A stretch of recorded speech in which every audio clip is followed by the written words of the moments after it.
Mamang chahi June tara mangada Moidangpok Makha Leikai da meeoi amana Nungna Thombadagi Makhong da Soktuna Leiriba Longjam Meghajit ki case asi Leikai gi Meira Paibi Amadi club na watemkhraba wathokni haina Moidangpok Khullen Women's Society ki President S Tombi na phongdorakli hiramasi kamari leinana ngasi Manipur Press Club ta pangthokiba paugi mifam amada S Tombi na hai Longjam Meghajit ki wathok asi nakal animaki wa taraba matung wafam kharada yasinaba puraktuna loishinnakraba issue ni Warishin Purakraba Wapam Ama Nahona Amok Putoktuna, Marile Nabasingi Pukning, Chingsinjari Haiduna Media da Phongdokiba Wapam Adu, Yumfam Yaudaba Wapam Ne, Mahakna Media da Tamkiba Wapam Sing Adu Makoyi Sagai Maselgi Oiba Wapam Ne, Masida Leikai Meira Paibi Amadi Club Nasu, Watemduna Warishin Purakraba Amane, Madam Aduna case Asiga Marile na, Lub Amatana, Amukhana Miting Changbiganu Haina Makatana Phongdoki.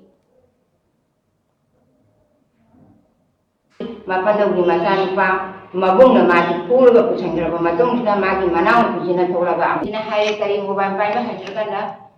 Ponto when he had a point over the Budu, Yama, Tabram, Haiden Apachi, Yetaraga, Madrigi, Yetarapi, with the Oya,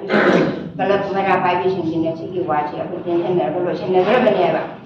How Kiba, Mahaki, did have any partner of Hatida, laying with the Pamatamda, who did more than Nungna Thombadagi had a Badam Pib Amawache, Chicken Lupizina,